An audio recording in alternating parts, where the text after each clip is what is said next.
Hello students, நம்ம இப்போ பார்க்க போகிறது 12th மேக்ஸில் எக்ஸசைஸ் 2.3ல தேர்ட் சம் என்ன கொடுத்துருக்காங்க.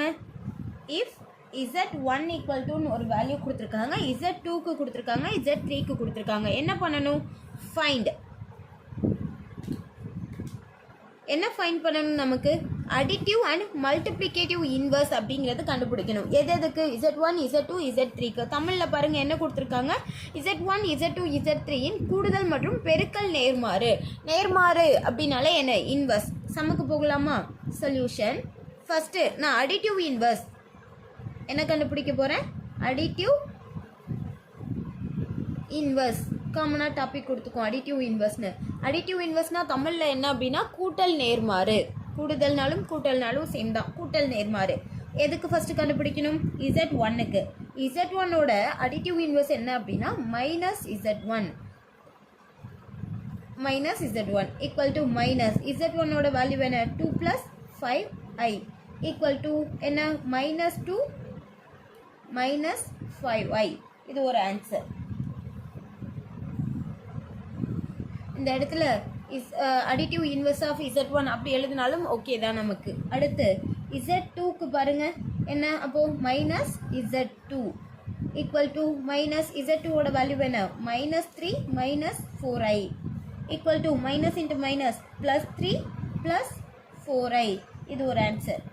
நீங்கள் புக் பேக் ஆன்சர் வேணுன்னா செக் பண்ணிக்கோங்க. அடுத்து Z3 ஈக்குவல் டு என்ன? -Z3. என்ன பண்ணலாம்? -Z3ஓட வேல்யூ என்ன? 1 + i ஈக்குவல் டு -1 -i. இது ஒரு ஆன்சர். எல்லாத்துக்குமே அடிட்டிவ் இன்வர்ஸ் கண்டுபிடிச்சாச்சா? நம்ம பாருங்க, ஃபுல்லாக அடிட்டிவ் இன்வர்ஸ் அப்படிங்கிறது கண்டுபிடிச்சாச்சு. அடுத்து அடிட்டிவ் இன்வர்ஸ் ஃபுல்லாகவே நான் கண்டுபிடிச்சிட்டேன். அதாவது கூட்டல் நேர்மாறுங்கிறது. அடுத்து என்ன கண்டுபிடிக்கணும்? மல்டிப்ளிகேட்டிவ் இன்வர்ஸ் அப்படிங்கிறது கண்டுபிடிக்க போகிறேன். இதோட கண்டினியூஸ் நான் இங்கே போடுறேன். மல்டிப்ளிகேட்டிவ் இன்வர்ஸ் எதோட மல்டிப்ளிகேட்டிவ் இன்வர்ஸ் நம்ம கண்டுபிடிக்க போகிறோம்? Z1ஓட மல்டிப்ளிகேட்டிவ் இன்வர்ஸ் கண்டுபிடிக்கிறோம். Z1 இன்வர்ஸ் அப்படிங்கிறது என்னது? 1/Z1 தான். ஈக்குவல் டு 1 / Z1ஓட வேல்யூ என்ன? 2 + 5i. இந்த மாதிரி டிவைடில் வேல்யூஸ் இருந்துச்சு அப்படின்னா நான் என்ன எடுக்கணும்? கான்ஜுகேட் மல்டிப்ளிகேஷன் அப்படிங்கிறத எடுக்கிறேன். கான்ஜுகேட் மல்டிப்ளிகேஷன் நம்ம எப்படி எடுப்போம்? சம்மில் கீழே உள்ள வேல்யூஸ்க்கு சிம்பிள் மாற்றி மேலையும் கீழையும் மல்டிபிள் பண்ணுவோம். இமேஜினரிக்கு மட்டும்தான் சிம்பிள் மாற்றுவோம். அப்போ என்ன? 2 - 5i டிவைடட் பை 2 - 5i. 1ஆல் இதை மல்டிபிள் பண்ணால் என்ன கிடைக்கும்? மேலே உள்ளதை மல்டிபிள் பண்ணுறப்ப நம்ம நேராக தான் மல்டிபிள் பண்ணுவோம். 1ஆல் 2, 1 × 2 2, 1 × -5i -5i டிவைடட் பை கீழே இது என்ன ஃபார்முலா படி இருக்குது அப்படின்னா a + b × a - b formula படி இருக்குது. இதை எப்படி எழுதுவோம்? a² - b². இங்கே நீ ஃபார்முலாலாம் யோசிக்கவே வேணாம். ஃபஸ்ட்டு டேர்முக்கு ஃபஸ்ட் டேர்ம் மல்டிபிள் பண்ணு. 2 × 2 2 2 sir 4 plus into minus minus 5 5 sir 25 i × i² இது ஃபார்முலா கான்செப்டில் a² - b² ஃபார்முலா படி வந்திருக்கு. Equal to 2 - 5i divided by i²ஓட வேல்யூ என்ன? சப்ஸ்டிட் பண்ணிடலாமா?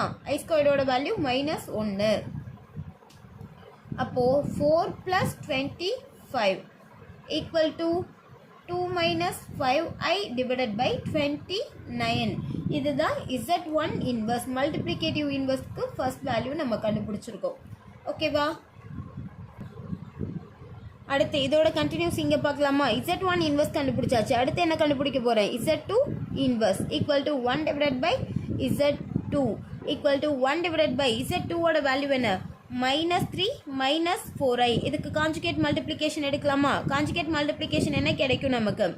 இமேஜினரிக்கு மட்டும் சிம்பிள் மாறும். அப்போது -3 + 4i divided by -3 + 4i equal to 1ஆல் அதை மல்டிபிள் பண்ணால் மேலே அதே டேர்ம் தானே கிடைக்கும். -3 + 4i divided by minus into minus plus 3 3 sir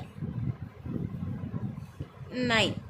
அடுத்து மைனஸ் இன்ட்டு ப்ளஸ் மைனஸ் 4 4 சார் 16 i × i² நான் இங்கே தெரியாமல் ப்ராக்கெட் ஓப்பன் பண்ணிட்டேன். அதை இங்கே க்ளோஸ் பண்ணிக்கிறேன். equal to minus 3 plus 4i divided by 9 plus 16. ஏன் இது plus 16 ஆச்சு? I squared ஓட வேல்யூ minus 1, அதனால minus 3 plus 4i divided by 16 plus 9 என்ன கிடைக்கும் நமக்கு? 25. இது எதோட வேல்யூ நமக்கு? Z2 inverse ஓட வேல்யூ. ஓகேவா? இது ஒரு ஆன்சர் நமக்கு கிடைச்சிருக்கு. அடுத்து நம்ம என்ன ட்ரை பண்ண போகிறோம்? Z3 inverse. இங்கே பார்க்கலாமா? Z3 inverse equal to என்னது? 1 divided by Z3. இதோட கண்டினியூஸ் என்னன்னு பார்க்கலாம் பாருங்க. equal to 1 divided by Z3 ஓட வேல்யூ என்ன? 1 plus I. கான்ஜுகேட் மல்டிப்ளிகேஷன் எடுத்தா இமேஜினரிக்கு மட்டும் சிம்பிள் மாறுமா? 1 minus I divided by 1 minus I. ஒன்னால் அதை மல்டிபிள் பண்ணால் 1 minus I divided by 1 1 sir 1 plus into minus minus I into I squared. I squared ஓட value என்ன நமக்கு? இதில் I squared ஓட வேல்யூ minus 1 சப்ஸ்டிட் பண்ணிடலாமா? equal to 1 minus I divided by 1 plus I squared ஓட value minus 1 னா minus into minus plus 1 equal to 1 minus I divided by 2. இது நமக்கு எதோட வேல்யூ? Z3 ஓட வேல்யூ, Z3 இன்வெர்ஸ் ஓட value. ஓகேவா? Some over.